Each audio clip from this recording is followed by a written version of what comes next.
पाकिस्तान में आला अदलिया का रोल ये बहुत मैटर करता है कि किसी मुल्क के अंदर गवर्नेंस को अगर आपने बेहतर करना हो तो वहाँ की जो आला अदलिया है वो कैसे काम कर रही है। क्या खौफ के बगैर और किसी लालच के बगैर आज़ादी से कानून और आइन के मुताबिक फ़ैसले किए जा रहे हैं, या हर एक फ़ैसला पहले से मुख्तलिफ है। कभी किसी मिलिट्री डिक्टेटर के दबाव के नीचे में किया जा रहा है और कभी किसी लालच के तहत किया जा रहा है।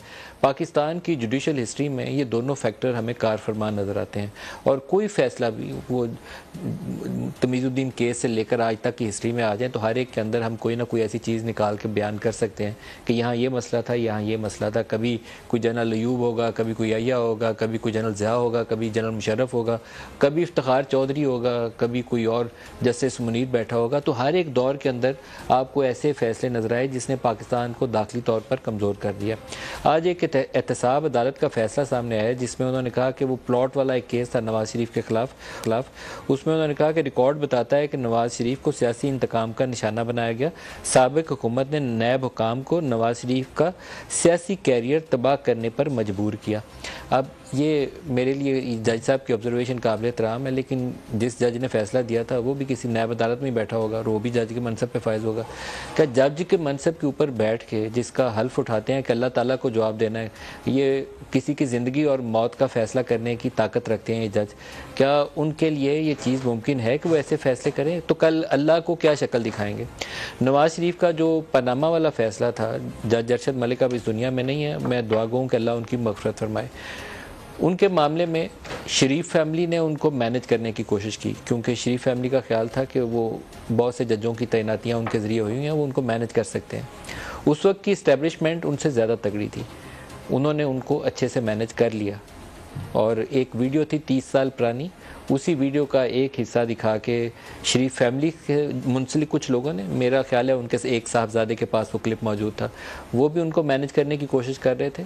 लेकिन जिस इस्टेब्लिशमेंट की शख्सियत का मैं यहाँ नाम नहीं ले रहा, वो ज़्यादा तगड़े और ज़्यादा बाख्तियार थे, उन्होंने उनको मैनेज कर लिया। और मेरी इत्तला के मुताबिक कॉन्स्टिट्यूशन एवेन्यू के ऊपर एक मीटिंग हुई थी जिसमें जज अरशद मलिक के साथ उस मुलाकात में उनको श्योर करवाया गया था कि यही फ़ैसला करना है, बाकी आपके मामला हम देख लेंगे, वो वीडियो का मामला भी संभाल लेंगे।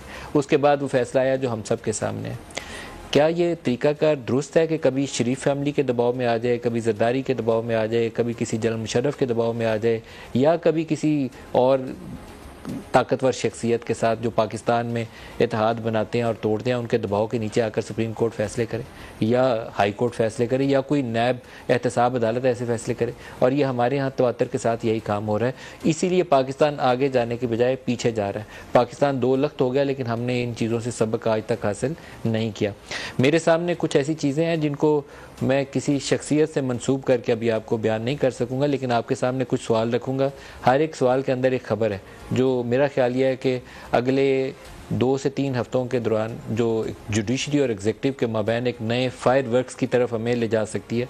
उससे बचा भी सकते हैं हम पाकिस्तान को, अगर कुछ लोग, कुछ शख्सियात अपना रोल आइन के दायरा कार के अंदर रहते हुए अदा करें, जिसकी मुझे पाकिस्तान की हिस्ट्री को देखते हुए कम अज़ कम इस वक्त उम्मीद कम नज़र आती है। सुप्रीम कोर्ट से कुछ बड़े फैसले आने वाले हैं, ये मैं आपको ख़बर दे रहा हूँ। मैंने सवालिया निशान सिर्फ अपने चैनल की स्किन सेव करने के लिए डाले हैं कि किसी को अगर रद्द-ए-अमल देना है तो मैं उसको महफूज रास्ता बना लूँ। कुछ ऐसे फैसले आएंगे जो यकीनन बहुत सख्त नौइयत के भी हो सकते हैं, एग्जीक्यूटिव के मुखालिफ हो सकते हैं। एक फ़ैसला जिसकी तवक्को है आने की, वो फ़ैसला है जिसके ऊपर ये 9 रुकनी बेंच से 2 जजेस उठ गए। जस्टिस काजी फायज़ ईसा उठ गए, जस्टिस सरदार तारिक मसूद उठ गए कि बेंचों की तश्कील के ऊपर जब तक फ़ैसला नहीं आ सकता तब तक हम इस बेंच में, ये जो मिलिट्री कोर्ट्स के हवाले उसके अंदर नहीं बैठेंगे। वो फ़ैसला आ सकता है। कुछ इशारे ऐसे हैं कि कुछ फ़ैसलों की नौइयत बहुत कड़वी और तल्ख हो सकती है एग्जीक्यूटिव के लिए। ये मैं अभी बयान करने से कासिर हूँ कि वो कितनी कड़वी और कितनी सख्त होगी और किसके ख़िलाफ़ होगी।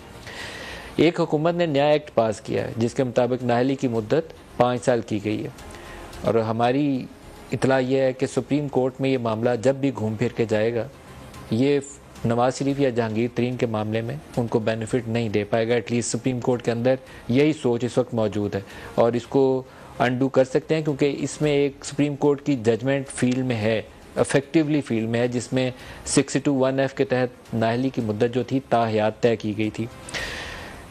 एक और जो बड़ा ही मानी खेज है, मैं इसको भी अभी इसको क्वेश्चन मार्क के साथ आपको बयान कर रहा हूँ, लेकिन ये मोस्ट इम्पॉर्टेंट पार्ट है कि 14 मई के इलेक्शन के ऊपर जो ऑर्डर था और 14 मई का इलेक्शन नहीं हुआ, किसी एक वजह से या दूसरी वजह से मामला आगे चलता रहा। एक स्टेज के ऊपर इतला ये थी कि उस सुप्रीम कोर्ट शहबाज शरीफ के खिलाफ कंटेम्प्ट ऑफ कोर्ट प्रोसीडिंग का आगाज़ करने का इरादा रखती है, लेकिन सुप्रीम कोर्ट के अंदर जो डिवीजन्स मौजूद थी उन डिवीजन्स ने इस चीज़ को आगे बढ़ने से रोका। डिवीजन्स बड़ी वाज़ेह थी, कभी लोग कहते थे कि 7-8 की तकसीम है और फिर जाके वो 9-6 वाली बात आनी शुरू हो गई, लेकिन ये तकसीम इतनी खुली और वाज़ेह है कि ये अंदरूनी मामलात जो थे उसने सुप्रीम कोर्ट को रोक लिया, नहीं तो शायद एक और वज़ीर आज़म जो है कंटेम्प्ट ऑफ कोर्ट प्रोसीडिंग के नतीजे में अब तक नाअहल हो चुका होता। आज जो प्रोग्राम में हमारे साथ शुरका हैं उनके सामने ये सारी चीज़ रखेंगे के मामलात, इस्टेब्लिशमेंट के मामलात, एग्जेक्टिव की अपनी कमज़ोरियाँ और नाअहलियाँ, उसको भी कभी नज़रअंदाज नहीं करना चाहिए, क्योंकि जब भी जुडिशरी या इस्टेब्लिशमेंट कुछ ऐसा एक्शन करती है तो उसके अंदर उस वक्त के बैठे हुए हुक्मरानों की कहीं ना कहीं कमज़ोरी या नाअहली का दखल ज़रूर होता है, उसको कभी नज़रअंदाज नहीं करना चाहिए। आज के प्रोग्राम में हमारे साथ जो मेहमान शख्सियात हैं, एहसन इकबाल साहब हैं, वफाकी वज़ीर मनसूबाबंदी और सीनियर रहनुमा हैं PMLN से, और जस्टिस शौकत अजीज़ सदीकी साहब मारूफ माहिर कानून हैं और इस्लामाबाद हाई कोर्ट के फॉर्मर जज हैं। दोनों को खुश आमदीद कहता हूँ। एहसन साहब, आपसे आगाज़ करूँगा। इस सुप्रीम कोर्ट के हवाले से मैंने कुछ ख़बरें हैं, उनको मैंने कुछ सवालिया अंदाज से सामने रखा है। क्या कुछ ऐसा अभी तवक्को की जा रही है कि अभी भी कुछ ऐसा आएगा कि जिससे रुख बदल जाएगा सियासत का? बहुत शुक्रिया। बिस्मिल्लाहिर्रहमानिर्रहीम। नदीम साहब, मेरा ख्याल है कि सबसे पहले तो मैं उम्मीद करता हूँ कि सुप्रीम कोर्ट जो पाकिस्तान का एक रियासती इदारा है वो भी अपनी रियासती ज़िम्मेदारियों को यकीनन महसूस करता होगा। आप सबको पता है कि पाकिस्तान किन हालात से गुजरा है। लास्ट ईयर जब हमने हुकूमत संभाली है तो कहा जा रहा था कि चंद हफ्तों की बात है पाकिस्तान श्रीलंका बन जाएगा, और एक तवील जदोजहद के बाद बिल आखिर पाकिस्तान दोबारा एक ट्रैक के ऊपर। ये कोई काबिल तहसीन बात तो नहीं है कि हम इस बात पे खुशी का इजहार करें कि IMF का मुआहदा जो है बहाल हो गया है, लेकिन यकीनन ये इस हवाले से हमारे लिए एक ब्रेक थ्रू है कि पाकिस्तान को नॉर्मलसी की तरफ लाने के लिए, पाकिस्तान की मईशत को स्टेबलाइज करने के लिए ये एक हमें 1 साल की जद्दोजहद के बाद ये मुकाम आया है, जिससे एक बड़ा पॉजिटिव सेंटीमेंट मुल्क के अंदर भी पैदा हुआ। आपने अगर पिछले 2-3 दिन से स्टॉक मार्केट देखी हो, अगर आपने पाकिस्तानी रुपए की कदर देखी हो, तो एक बड़ा पॉजिटिव रुझान बड़ी मुश्किल से पैदा हुआ, और इसके लिए पूरी कौम ने कुर्बानी भी दी है। बड़े सख्त फैसले किए गए हैं जिनके हमारे ऊपर मुआशी असरात हुए हैं। इकनॉमिक एक्टिविटी का पॉलिटिकल स्टेबिलिटी के साथ बराह रास्त ताल्लुक है। अगर आप सियासी बेयकीनी इंजेक्ट करेंगे, आप मुल्क में पॉलिटिकल क्राइसिस पैदा करेंगे। क्या सुप्रीम कोर्ट के फैसलों से ऐसा अंदेशा मौजूद है कि देखिए, अगर सुप्रीम कोर्ट के कोई ऐसे फैसले होंगे जिससे पॉलिटिकल ऑर्डर डिस्टर्ब होगा तो यकीनन उसके बराह रास्त असरात मईशत पे पड़ेंगे। क्या आप ऐसा अंदेशा है आपको? मैं तो समझता हूँ कि वहाँ पे भी पाकिस्तानी लोग बैठे हैं और उन्होंने पाकिस्तान के आइन पे हल्फ उठाया हुआ है, और यकीनन वो इन चीज़ों से का फैसला करते वक्त भी उन लोगों ने आइन का हल्फ उठाया। अब देखिए, आई होप के we have all learn from our mistakes. हमें देखिए, जो सुप्रीम कोर्ट ने नवाज शरीफ साहब के जिस फैसले का आपने हवाला दिया कि आज जज साहब ने कहा कि जी उन्हें सियासी इंतकाम का निशाना बनाया गया। हामिद अली खान साहब कोई मुस्लिम लीग नून के वाइस चेयरमैन तो नहीं है, वो तो PTI के वाइस चेयरमैन है। आज अगर वो ये बात की गवाही दें कि नवाज शरीफ साहब को नाअहल करने का फैसला पहले हो चुका था और अदालत ने सिर्फ उस फैसले पे मोहर लगाई है, तो सुप्रीम कोर्ट अगर एक खेल का हिस्सा बन जाए तो फिर पीछे क्या रह जाता है।